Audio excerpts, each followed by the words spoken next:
A história da alfabetização no Brasil ocorre durante o período colonial, com a chegada dos jesuítas em 1549. Eles trouxeram um método conhecido como Ratio Studiorum. Era um documento que continha normas e regulamentações empregadas na educação jesuítica. Entre os séculos XIX e XX, ocorreu no país uma propagação de diferentes métodos difundidos em diferentes espaços educacionais brasileiros, que acabaram por nortear as práticas de alfabetização.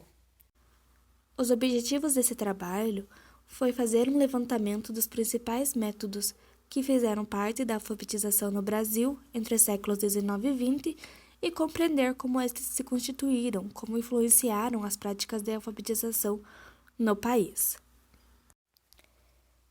Para a realização desse trabalho, foram utilizadas diferentes referências bibliográficas, buscando compreender como se constituíram os diferentes métodos adotados pela alfabetização no país e compreender quais eram seus objetivos e como suas atividades eram desenvolvidas.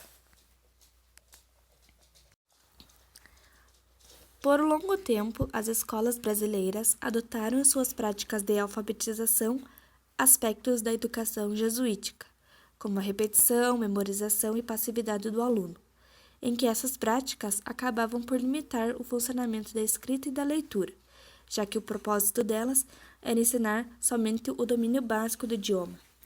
Com isso, entre os séculos XIX e XX, foram criados métodos que fossem capazes de instruir aos alunos o sistema convencional da escrita. Os primeiros métodos adotados pela alfabetização no Brasil entre os séculos XIX e XX foram denominados como os métodos sintéticos, e eles se baseavam no estudo das unidades menores para se chegar às unidades complexas. Então, primeiro o aluno deveria aprender o valor sonoro das letras e das sílabas para que ele fosse capaz de corresponder à fala com a representação da escrita. Para esse método foram criadas algumas cartilhas, em que os alunos utilizavam para aprender a leitura e a escrita. A primeira delas foi a carta ABC. Ela estava organizada em apresentar ao aluno o alfabeto tanto em letras maiúsculas e minúsculas, como em letras de diferentes formas, na imprensa e depois na cursiva. Essa cartilha, ela ensinava primeiro o aluno a combinar as letras e os sons para que depois ele avançasse na leitura propriamente dita. Outras cartilhas bastante utilizadas para os métodos sintéticos naquela época foi a Casinha Feliz, que ensinava a fonética para os alunos, buscando trazer o lúdico na alfabetização, por meio de teatro com bonecos, com personagens que estivessem presentes no cotidiano do aluno, mas os aspectos de repetição e memorização ainda eram muito presentes. E a cartilha da infância, que além de ensinar os alunos as letras, as sílabas, formação de palavras, ensinava a eles também a formarem pequenas frases.